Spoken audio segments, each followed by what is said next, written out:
اعوذ باللہ من الشیطان الرجیم بسم اللہ الرحمن الرحیم واتل علیہم نبأ ابنی آدم بالحق وإذ قربا قربانا فتقبل من أحدهما ولم يتقبل من الآخر قال لأقتلنك قال إنما يتقبل الله من المتقين لئن بسطت إلي يدك لتقتلني ما أنا بباسط يدي إليك لأقتلك إني أخاف الله رب العالمين إني أريد أن تبوء باسمي واسمك فتكون من أصحاب النار وذلك جزاء الظالمين وطوأت له نفسه قتل أخيه فقتله فأصبح من الخاسرين فبعث الله غرابا يبحث في الأرض ليريه كيف يواري سوءة أخيه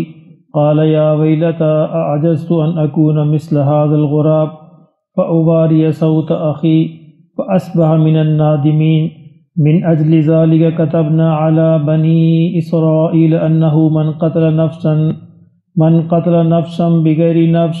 أو فساد في الأرض فكأنما قتل الناس جميعا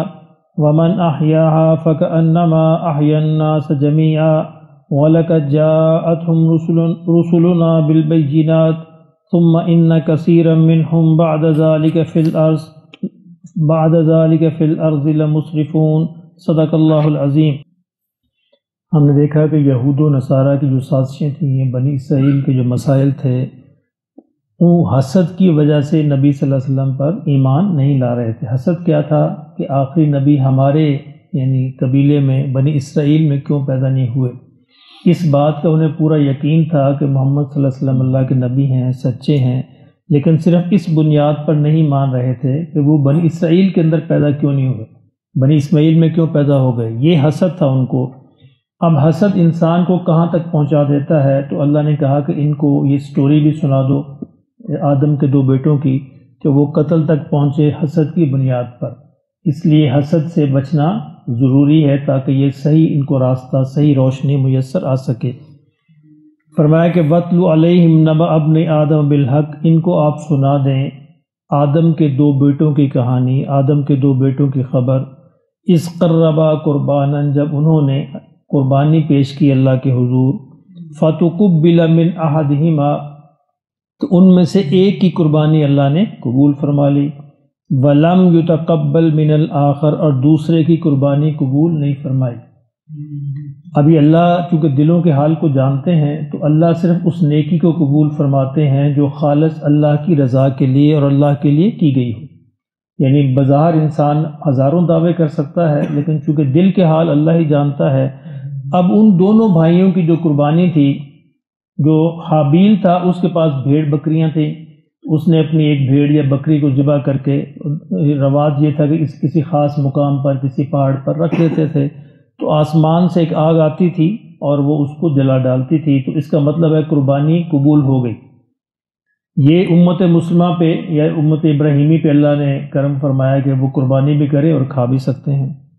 پہلے اللہ کے حضور قربانی کرتے تھے تو بس آگ اس کو جلا دیتی تھی۔ تو قابیل ایک کاشتکار آدمی تھا، تو اس نے کچھ غلہ، کچھ اناج، کچھ چیزیں ڈھیر لگایا اللہ کے حضور پیش کرنے کے لیے، تو اس کو آگ نے نہیں جلایا، گویا اس کی قربانی قبول نہیں ہوئی۔ یعنی قربانی سے یا مراد کوئی بھی چیز اللہ کے راستے میں صدقہ کرنا، کو دینا اللہ کے راستے میں، تو اس بات سے وہ حسد کے اندر مبتلا ہو گیا۔ اب یہ ہونا تو یہ چاہیے تھا کہ وہ اپنی طبیعت کو، اپنی سرشت کو، فطرت کو، عادت کو ٹھیک کرتا، اور بجائے یہ کوشش کرتا جس طرح متقی ہے، تقوی ہے حابیل کے اندر، میرے اندر بھی پیدا ہو جائے۔ تو حاسد کا مسئلہ یہی ہوتا ہے کہ وہ بجائے سیدھے یا پازیٹیو راستے پہ چلنے پہ نیگیٹو راستے پہ چل پڑتا ہے۔ اصل حل تو یہ ہوتا ہے کہ وہ خوبی جس کی وجہ سے حسد کر رہا ہے، اس خوبی کو اپنے اندر پیدا کرنے کی کوشش کرے، لیکن حاسد بیچارہ غلطی سے الٹے راستے پہ چل کے اپنے آپ کو تباہ کر لیتا ہے۔ اس نے بھی اپنے آپ کو تباہ کیا۔ جب یہ دیکھا کہ قربانی قبول نہیں تو کیا کہا؟ قالا، اس نے کہا اپنے بھائی سے، لأقتلنک، میں تو اب تمہیں قتل کروں گا۔ یعنی تیری قربانی کیوں قبول ہو گئی، میں تو تمہیں قتل کروں گا۔ تو دوسرے بھائی نے کیا کہا؟ اس نے کہا قالا، کہا انما یتقبل اللہ من المتقین، کہ بھائی قربانی اللہ متقی کی قبول فرماتے ہیں۔ جس نے اللہ کے حضور خالص اللہ کے لیے کی ہو اس کی قبول فرما، میرا اس میں کیا قصور ہے؟ یعنی کہنا وہ یہ چاہ رہا تھا تو اپنے آپ کو ٹھیک کر، اپنی نیت کو ٹھیک کر، اپنے اعمال کو ٹھیک کر، تو اللہ تیری قربانی بھی قبول فرما لیں گے۔ اس نے کہا نہیں جی میں تو تمہیں قتل کروں گا۔ لئن بسطت الی، اب دوسرا بھائی کہتا ہے اگر تو اپنے ہاتھ کو بڑھائے گا میری طرف، لتقتلنی کہ تو مجھے قتل کرے،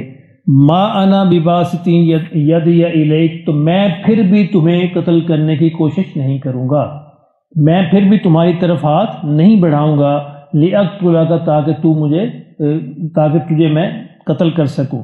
اس کا مطلب یہ نہیں ہے کہ وہ یہ کہنا چاہ رہا ہے کہ میں اپنے آپ کو باندھ کے تمہارے حضور پیش کر دوں گا تاکہ تو مجھے قتل کرے، نہیں، اس کا مطلب یہ ہے کہ میں کوئی تدبیر نہیں کروں گا قتل کرنے کی، تو تدبیریں کر رہا ہے، تو پلان بنا رہا ہے، بنائے جا،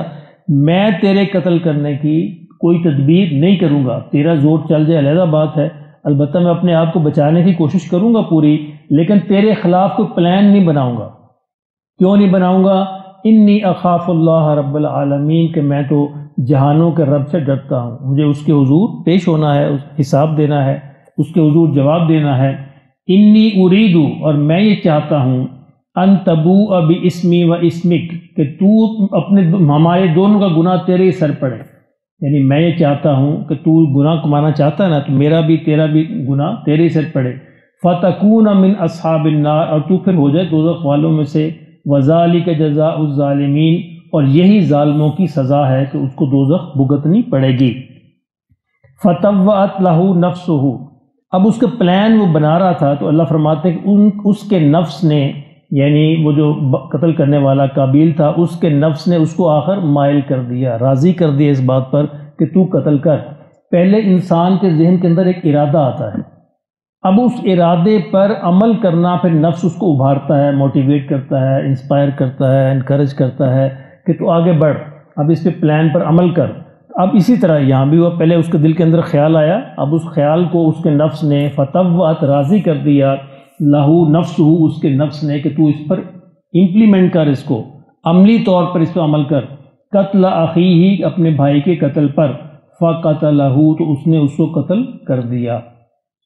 فاصبح من الخاسرین، اور وہ اس طرح نقصان اٹھانے والوں میں سے، یعنی آخرت کے اعتبار سے نقصان اٹھانے والوں میں سے ہو گیا۔ اب یہ کائنات کا پہلا قتل ہے، قیامت تک جتنے قتل ہوتے رہیں گے ان کا گناہ قابیل کو بھی ملتا رہے گا، یعنی اس نے نئی رسم شروع کی نا، ایک نیا بد گناہ، جو نیکی کرتا ہے، نیکی کا آغاز کرتا ہے، اس کو بھی اجر ملتا رہتا ہے جب تک وہ نیکی قائم رہے، اور جو بدی کا آغاز کرتا ہے اس کو بھی گناہ ملتا رہتا ہے جب تک وہ بدی قائم رہے۔ اب قتل تو چونکہ چلتے چلے جا رہے ہیں، چلتے جائیں گے، تو اس سب کا گناہ جو ہے اس کے سر بھی پڑتا چلا جائے گا۔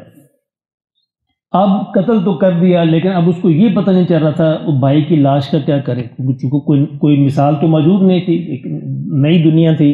فبعث اللہ غرابا، تو اللہ نے ایک کوے کو بھیجا، یبحث فی الارض، جو زمین کے اندر تلاش کر رہا تھا، لیریہ، کہ وہ دکھائے،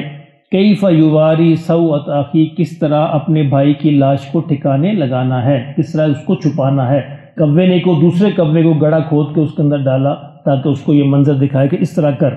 قال یا ویلتا، اب وہ کہنے لگا اپنے آپ سے، یا ویلتا، افسوس ہے، اعجزت ان اکون مثل ھذا الغراب، میں اتنی کوے جتنی عقل بھی نہیں رکھتا، یعنی مجھے اپنے آپ پر افسوس کر رہا ہے کہ میں کوے جتنی عقل بھی نہیں رکھتا، فاواری صوت اخی، تاکہ میں اپنے بھائی کی لاش کو زمین میں چھپا دیتا، فاصبح من النادمین، تو پھر وہ شرمندہ ہونے والوں میں سے ہو گیا، یہ شرمندگی بھی اٹھائی، خفت بھی اٹھائی کہ میں اتنی عقل بھی نہیں رکھتا۔ اللہ نے فرمایا کہ من اجل ذالک، اسی لیے کتبنا علی بنی اسرائیل، چونکہ ہمیں پتہ تھا کہ اس طرح کے گناہ ہوں گے تو ہم نے بنی اسرائیل پر بھی یہ لازم کر دیا تھا، انہو من قتل نفسا بغیر نفس، کہ جس نے کسی کو بغیر کسی جرم کے قتل کیا، یعنی دو وجہ ہیں قتل کرنے کی، ایک تو ہے قصاص کے اندر قتل کیا جائے، کسی نے کسی کو قتل کر دیا تو اس کو قتل کیا جا سکتا ہے، لیکن وہ بندہ خود قتل نہیں کر سکتا، یعنی اس کو بھی عدالت حکم دے گی، او فساد فی الارض، یا دوسرے قتل کی وجہ یہ ہو سکتی ہے کہ زمین کے اندر کوئی بندہ فساد پھیلاتا ہے، اس فسادی کو قتل کیا جا سکتا ہے عدالت کے حکم سے، خود نہیں۔ اب کہتے ہیں اللہ فرماتے ہیں کہ ہم نے بنی اسرائیل پر بھی یہ لازم کر دیا تھا کہ ان دو وجہوں کے علاوہ، یعنی قتل کے علاوہ یا فساد کے علاوہ، جو کسی کو قتل کرے گا، فَكَأَنَّمَا قَتَلَ النَّاسَ جَمِيعًا، تو گویا اس نے پوری انسانیت کو قتل کر دیا۔ یہ ایک قتل نہیں ہوگا، گویا اس نے سارے کے سارے انسانوں کو قتل کر دیا۔ وَمَنْ أَحْيَاهَا، اور جو کسی انسان کو بچائے گا، فَكَأَنَّمَا أَحْيَا النَّاسَ جَمِيعًا، تو گویا اس نے پوری انسانیت کو بچا لیا۔ یعنی کتنا بڑا اجر ہے کسی انسان کو بچانا قتل سے، یا اس کو موت سے بچانا، اس کی مدد کرنا، کسی بیمار کو، کسی مریض کو، کسی ایسے مسئلے میں، تو وہ گویا پوری انسانیت کو بچانا ہے۔ اب دیکھیں ڈاکٹر اگر یہ نیت کر لے تو کتنا مقدس پیشہ بن جاتا ہے۔ ڈاکٹر اگر یہ نیت کر لے، یا اللہ تو نے قرآن میں کہا ہے کہ کسی ایک انسان کو بچانا، سارے انسان کو بچانا ہے، تو میں اصل میں اس پیشے کے اندر اس لیے آیا ہوں کہ میری وجہ سے تو کسی کو زندگی بخش دے، زندگی تو نے بخشنی ہے، شفا تو نے دینی ہے، تو مجھے استعمال کر لے، تو اس کو ساری انسانیت کا ثواب ملے گا۔ نیت پہ ہے، یعنی نیت انسان کو کہاں سے کہاں پہنچا دیتی ہے۔ وَلَقَدْ جَاءَتْهُمْ رُسُلُنَا، اللہ نے فرمایا کہ اسی لیے ہم نے رسول بھی بھیجے بالبینات، ان کو کھلی ہوئی نشانیاں دے کر۔ ثُمَّ إِنَّ كَثِيرًا مِّنْهُمْ بَعْدَ ذَلِكَ فِي الْأَرْضِ لَمُسْرِفُونَ، لیکن اس کے باوجود بھی یہ انسان جو ہیں، رسولوں کے آنے کے باوجود بھی زمین کے اندر جو حد سے زیادہ بڑھنے والے ہیں، اسراف کرنے والے ہیں۔ اسراف کا مطلب اپنی حدود سے آگے بڑھنا، یعنی کھلی نشانیوں کے باوجود، کتابوں کے باوجود، پیغمبروں کے باوجود یہ انسان اس سے باز نہیں آتے، اور جو باز نہیں آتے تو پھر اس کا خمیازہ ان کو جہنم کی صورت میں بھگتنا پڑے گا۔ اللہ پاک ہمیں سمجھ نصیب فرمائے۔